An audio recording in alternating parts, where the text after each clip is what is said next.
విద్యార్థుల సమగ్ర అభివృద్ధి, ఉజ్వల భవిష్యత్తు కోసం తల్లిదండ్రులు, ఉపాధ్యాయులు, విద్యార్థుల మధ్య సమన్వయం అత్యంత కీలకమని కాకినాడ సిటీ ఎమ్మెల్యే వనమాడి కొండబాబు పేర్కొన్నారు. జగన్నాథపురంలోని అన్నవరం సత్యదేవ ఉమెన్స్ జూనియర్ కళాశాలలో నిర్వహించిన మెగా పేరెంట్స్ టీచర్స్ మీటింగ్ లో ఆయన ముఖ్య అతిథిగా పాల్గొని తల్లిదండ్రులు, అధ్యాపకులను ఉద్దేశించి ప్రసంగించారు. ఈ సందర్భంగా ఎమ్మెల్యే మాట్లాడుతూ విద్యార్థుల విద్యాభివృద్ధి, క్రమశిక్షణ, నైతిక విలువలు, వ్యక్తిత్వ వికాసానికి తల్లిదండ్రుల పాత్ర ఎంతో ముఖ్యమని అన్నారు. పిల్లల చదువుపై నిరంతరం శ్రద్ధ వహిస్తూ వారి పురోగతిని ఎప్పటికప్పుడు తెలుసుకోవాలని సూచించారు. ఉపాధ్యాయులు విద్యార్థుల్లో దాగి ఉన్న ప్రతిభను గుర్తించి విద్యతో పాటు క్రీడలు, సాంస్కృతిక కార్యక్రమాలు తదితర రంగాల్లో ప్రోత్సహించాలని కోరారు. రాష్ట్ర ప్రభుత్వం విద్యారంగానికి అత్యంత ప్రాధాన్యత ఇస్తోందని ముఖ్యమంత్రి నారా చంద్రబాబు నాయుడు, విద్యాశాఖ మంత్రి నారా లోకేష్ నాయకత్వంలో ప్రభుత్వ పాఠశాలల్లో విద్యా ప్రమాణాలను పెంచేందుకు అనేక సంస్కరణలు అమలు చేస్తున్నట్లు తెలిపారు.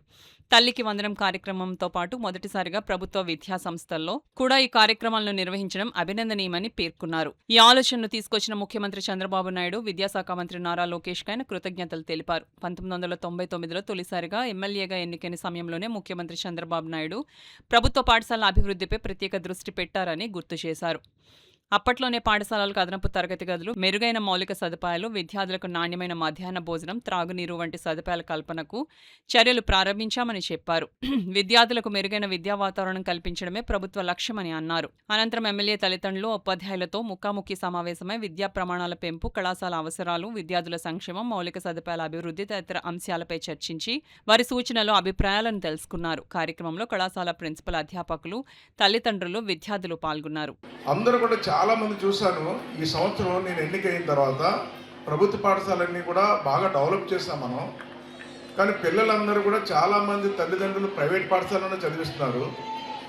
ప్రభుత్వ పాఠశాల మీద నమ్మకం కలగట్లేదు. ఎందుకు నమ్మకం కలగట్లేదు అని చెప్పి టీచర్లు అందరినీ కలిసి మీటింగ్ వేసుకున్నాం. మన కాకినాడలో మీటింగ్ వేసి డిఓ గారిని పిలిచి మనం ప్రజల్లోకి వెళ్దాం, ఎంత బాగా చేస్తాం, స్కూల్స్ అన్నీ కూడా మధ్యాహ్నం భోజనం పెడుతున్నాం, అన్నీ ఇస్తున్నాం, అన్నీ ఫ్రీగా ఇస్తున్నాం.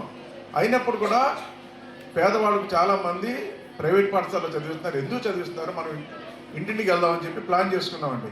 ఇక్కడే మందు స్టార్ట్ చేస్తాం గోవిదావనిపేటలో. అప్పుడు ఇంటింటికి వెళ్ళాం. ఏమ్మా ప్రభుత్వ పాఠశాలలో చదివిస్తున్నారా, ప్రైవేట్ పాఠశాలలో చదివిస్తున్నారంటే కొంతమంది ప్రైవేట్ పాఠశాలలో చదివిస్తున్నామని అన్నారు, కొంతమంది ప్రభుత్వ పాఠశాలలో చదివిస్తున్నారు.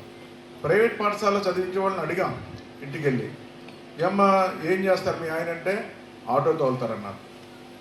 మరి ఆటో తోలుతారు, ఇల్లు సొంత ఇల్లు అంటే కాదు, మళ్ళీ అద్దెల్లు, ఆటో కార్మికుడు. ఆ వచ్చిన డబ్బులతోనే వాళ్ళు జీవనోపాధి గడుపుకోవాలి. అయినప్పుడు కూడా ప్రభుత్వ పాఠశాల ఉన్నప్పుడు కూడా చదివించకుండా ప్రైవేట్ పాఠశాలలో చదివిస్తాడు. ఎందుకు అలా చేస్తున్నారని అడిగితే ఆయన ఏమన్నా తెలుసా, వాళ్ళ అమ్మ ఉంది, ఆయన లేడు, వాళ్ళ తల్లి, పిల్ల తల్లి. మన ప్రభుత్వ పాఠశాలలో బాగా చెప్పరండి, మంచి టీచర్స్ లేరండి, అందుకనే మాకు కష్టమైన ఇబ్బంది అయినా మా పిల్లల్ని భవిష్యత్తు బాగుండాలని ప్రైవేట్ పాఠశాలలో చదువుతుందని చెప్పారు. వచ్చినట్లయితే కనుక మన క్లాస్ రూమ్స్కి ఒక్కొక్కరికి వచ్చేసి ఒక్కొక్క క్లాస్కి వచ్చి 150 మంది పిల్లలు ఉంటున్నారు సార్. కొంచెం పెద్ద క్లాస్ రూమ్స్ అయినట్లయితే కనుక డెఫినెట్గా 150 మందికి సఫిషియెంట్గా క్లాసెస్ సరిపోతూ ఉంటాయండి. అలాగే మనకి ఏంటంటే ముఖ్యంగా డిజిటల్ లైబ్రరీ ఏర్పాటు చేయాలనేటువంటి సంకల్పం ఉంది. ఆ రూమ్స్ అయితే కనుక డిజిటల్ లైబ్రరీ, అట్లాగే కాంపిటేటివ్ ఎగ్జామినేషన్స్కి ప్రిపేర్ అయ్యేటువంటి పిల్లలు మన వాళ్ళు చాలామంది ఉన్నారండి. ఇటు ఎంసెట్ ర్యాంకులు కానీ, డిఈఎస్ఎట్ కానీ అన్నింటిలో కూడా మంచి ర్యాంకులు సంపాదిస్తున్నారు. దానికి సంబంధించినటువంటి బుక్స్ అన్ని కూడా ఏర్పాటు చేస్తామని చెప్పేసి ఈ సమావేశ సందర్భంగా మీకు మాటిస్తున్నాను సార్. డెఫినెట్గా మన పిల్లలందరూ కూడా అభివృద్ధి పదంలో నడుస్తున్నారు. అట్లాగే మరి ఈ రోజున ఫస్ట్ ర్యాంక్, సెకండ్ ర్యాంక్ తెచ్చుకున్నటువంటి విద్యార్థులందరూ కూడా ఎమ్మెల్యే సార్ చేతుల మీదుగా బహుమానాలు అందుకోవాలని చెప్పేసి ఆతృతగా ఎదురు చూస్తున్నారు.